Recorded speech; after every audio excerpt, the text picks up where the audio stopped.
Aquí tenéis mi voz alzada contra el cielo de los dioses absurdos, mi voz apedreando la puerta de la muerte con cantos que son duras verdades como puños. Él ha muerto hace tiempo, antes de ayer, ya hiede. Aquí tenéis mi voz zarpando hacia el futuro, adelantando el paso a través de las ruinas, hermosa como un viaje alrededor del mundo. Mucho he sufrido en este tiempo, todos hemos sufrido mucho.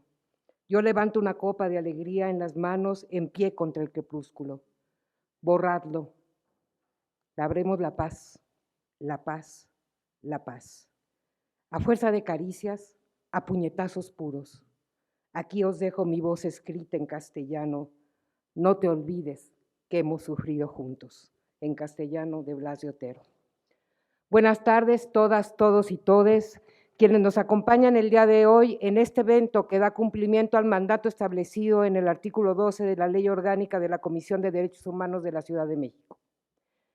Dirijo la presentación del Informe Anual de Actividades 2020 a las personas que habitan y transitan esta ciudad y lo hago ante Alfonso Suárez del Real, secretario de Gobierno, Rafael Guerra Álvarez, presidente del Tribunal Superior, y al diputado Marco Antonio Temíscoples Villanueva, presidente de la Comisión de Derechos Humanos del Congreso, todos de la Ciudad de México.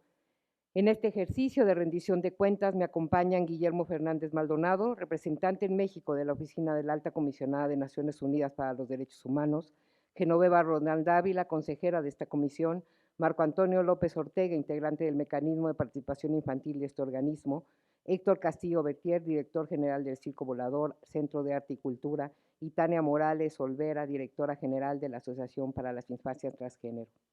Saludo a las y los integrantes del Consejo de esta comisión y a los presidentes y presidentes de las comisiones estatales de derechos humanos, así como a las personas que acompañan este acto público desde el Congreso de la Ciudad, las alcaldías, la sociedad civil, organismos internacionales, servicio público, academia, personas defensoras y Poder Legislativo Federal, entre muchas otras personas a quienes agradezco su presencia por las redes sociales. La pandemia por COVID-19 nos enfrentó a la más grave crisis de salud de escala global que ha atravesado la humanidad. Es la emergencia sanitaria más devastadora del último siglo. Las repercusiones han sido múltiples y se han extendido a los diversos ámbitos de la vida, entre ellos el económico y social.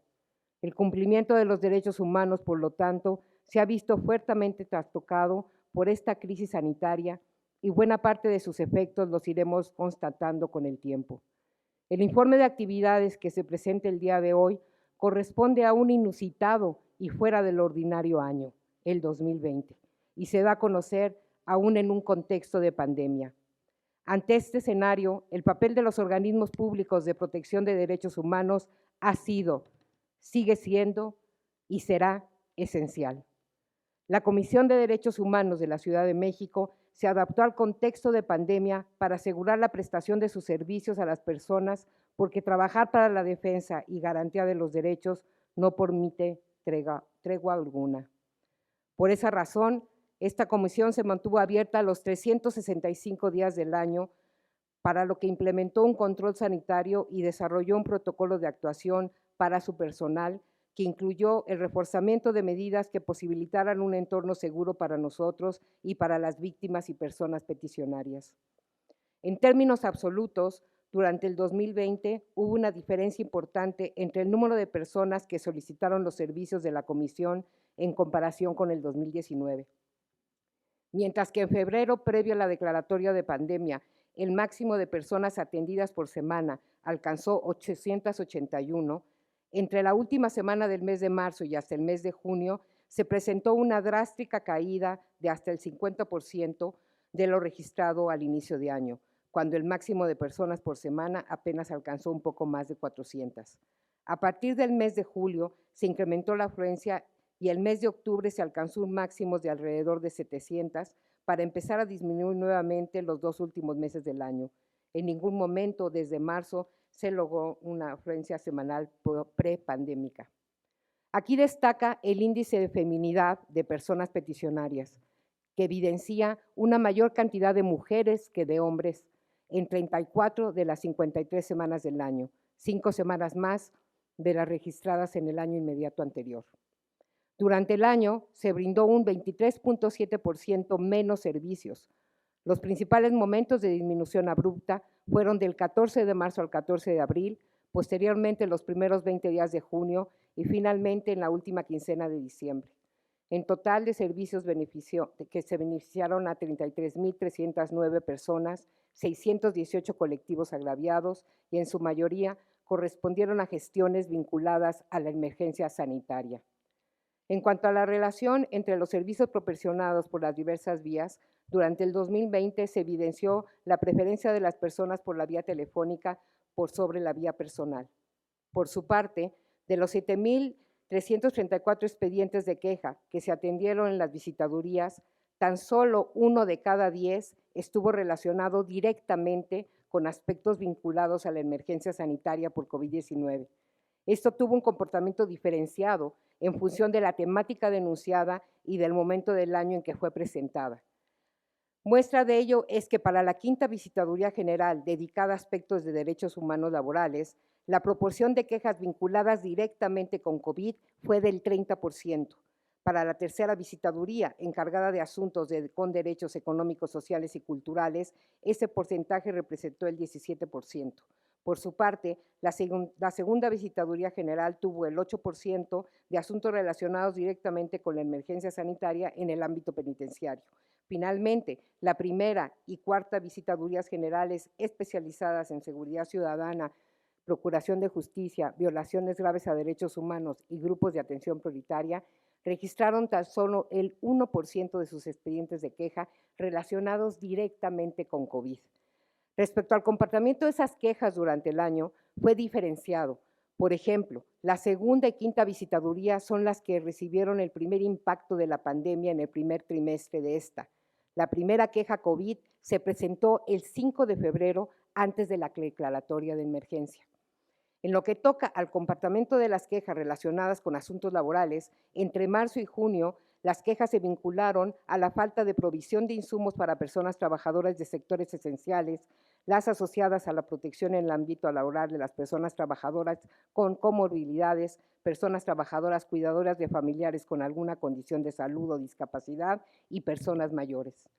Para el caso de las quejas relacionadas con el sistema penitenciario, estas se asociaron en un inicio con la necesidad de gestionar vías de comunicación prontas y diligentes para dar a conocer el estado de salud de las personas privadas de su libertad, atender las quejas por la restricción de las visitas, asegurar las consultas de atención médica y el cumplimiento de los protocolos de salud para prevención de contagios al interior de los centros, para lo que no solo se realizaron visitas de verificación a cada uno de estos, más de 41, sino que se impulsó la comunicación virtual para las denuncias de irregularidades y la vinculación con las familias en colaboración con las autoridades penitenciarias.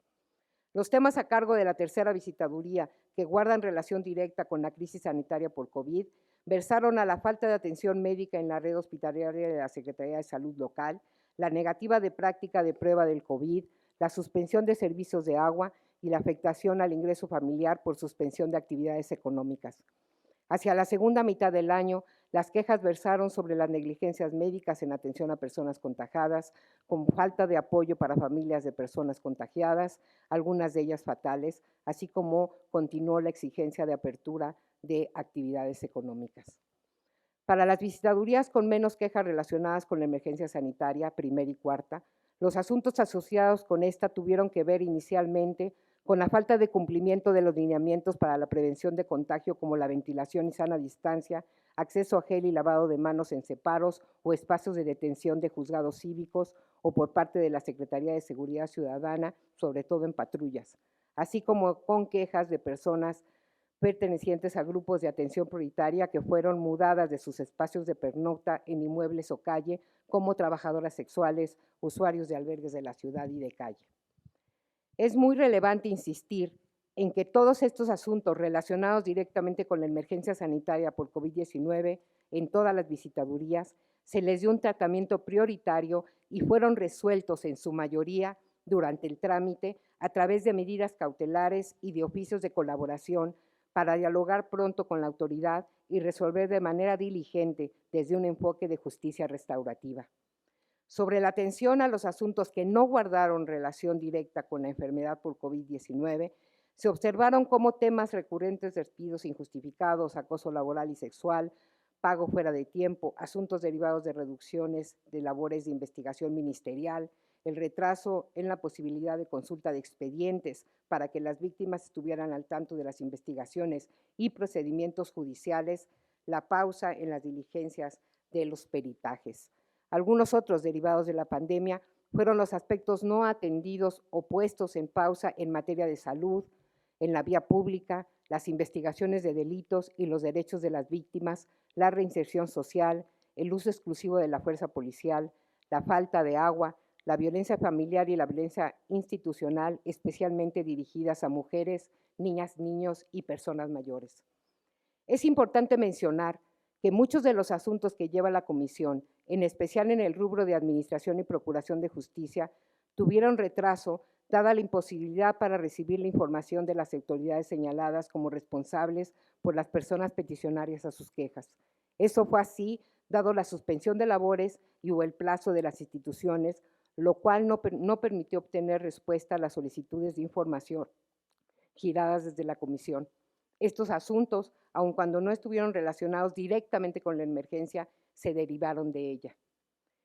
El hecho de que el 89% de las quejas atendidas no se vincule directamente con COVID conjuga por lo menos dos aspectos.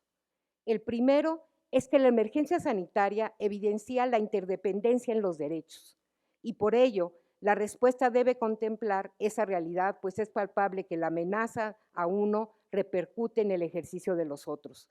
La pandemia no solo ha afectado un solo derecho, ni sus impactos han sido homogéneos, sino que son diferenciados y en cadena. Esto es, que la magnitud de este evento global va a ir transmitiendo sus efectos en ondas más amplias.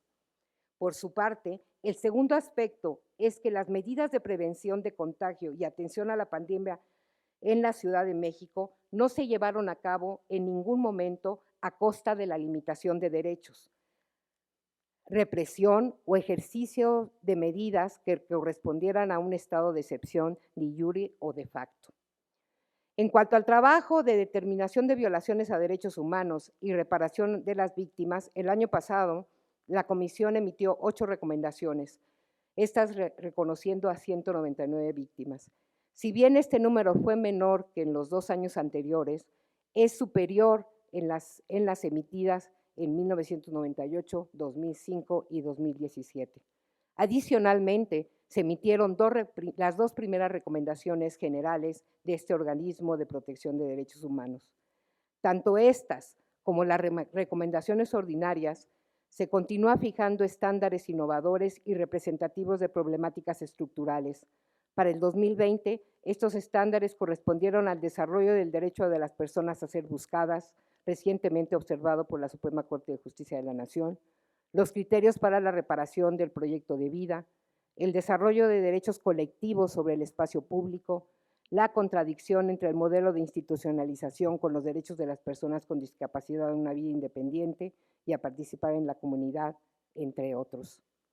Las labores territoriales de la Comisión se vieron trastocadas por la declaración de la pandemia. Si bien lograron aperturarse las delegaciones pendientes de este organismo en 4 alcaldías, las oficinas cerraron en los meses más críticos y redujeron sus horarios en otros. A pesar de ello, la presencia accesible en el espacio público se materializó con el acompañamiento y la gestión social con motivos del ejercicio del derecho a la protesta social en 171 expresiones, de las cuales 152 fueron acompañamientos para prevenir y garantizar los derechos de las personas manifestantes. Esto representa un 141% más de cobertura que el año anterior. Vale la pena resaltar que el 43% de estas expresiones de protesta estuvo relacionado con el derecho a las mujeres a una vida libre de violencia, lo que denota que esta causa de conflictividad social continuará, lo que debe llevarnos a una transformación de las estructuras que determine de una vez por todas con las violaciones sistemáticas a los derechos de las mujeres.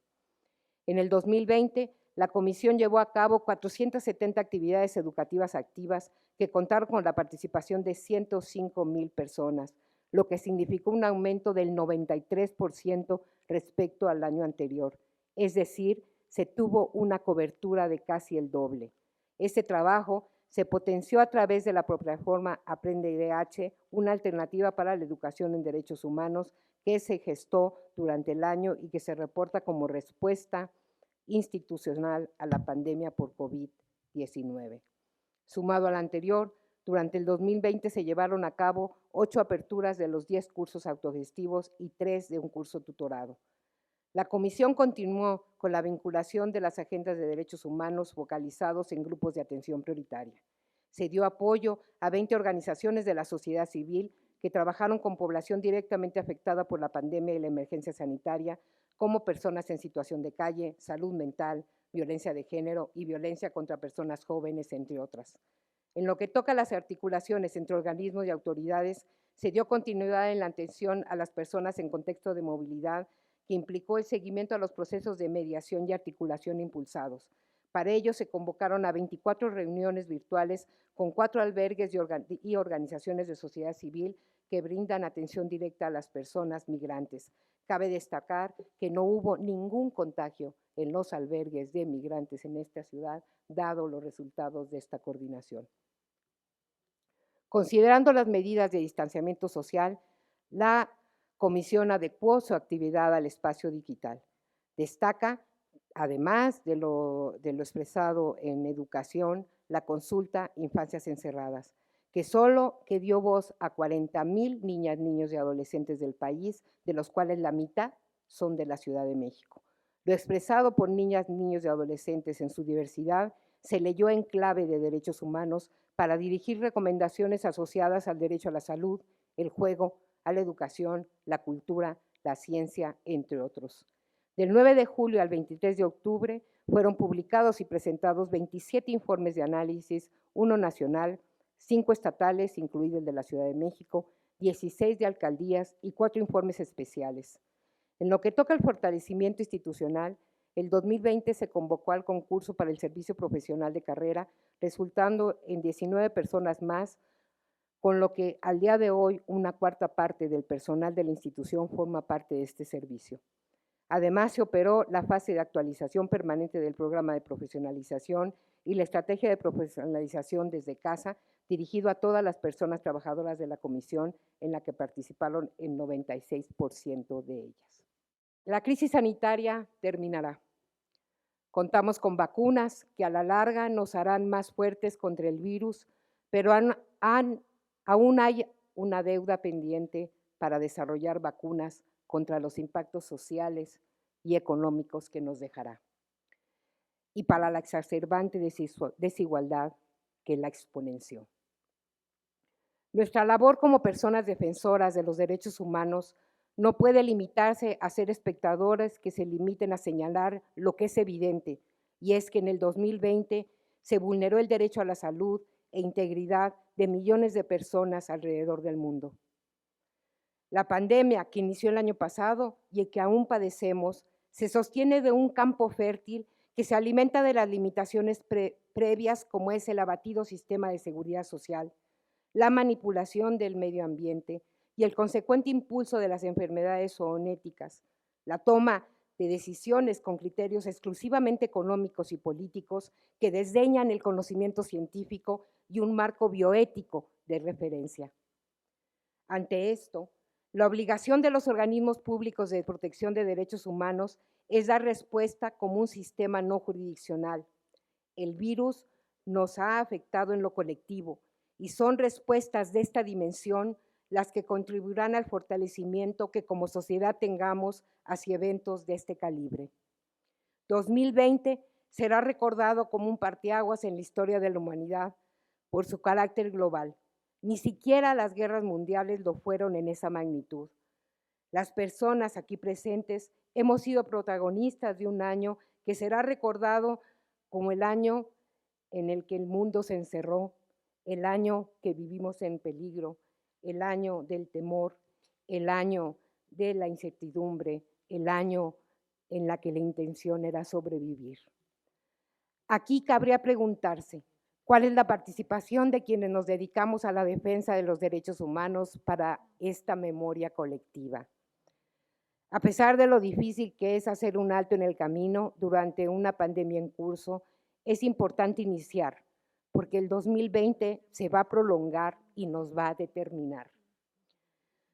Podríamos apuntar algunas lecciones. Una primera y fundamental es que la ruta de delimitación de derechos, que implica cierre de fronteras, represión, aislamiento forzado, entre otras medidas, está equivocada.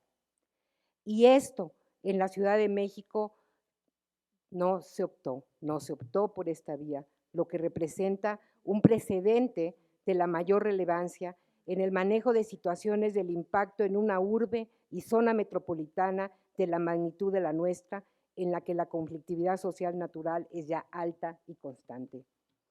Como segunda lección está el hecho de asumir y dar luego a la realidad de la interconectividad y su papel en la globalización de los padecimientos, pero también de las soluciones. Por ello, el diseño de sistemas de protección coordinados, articulados y que partan del reconocimiento de la interdependencia de derechos permitirán responder de forma integral a los retos.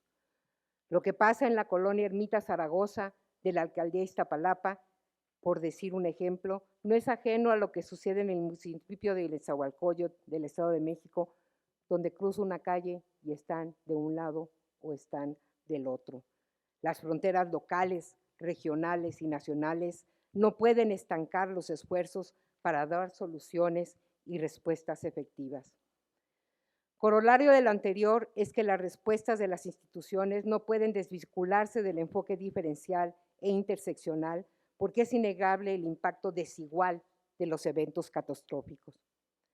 Una lección adicional es que parte de la respuesta que se proyecta como importante a la situación que vivimos implican repensar la ciudad.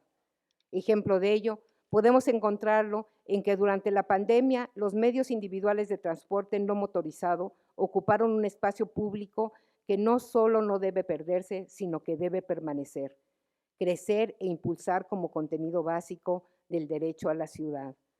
Las estrategias territoriales de salud son otro ejemplo.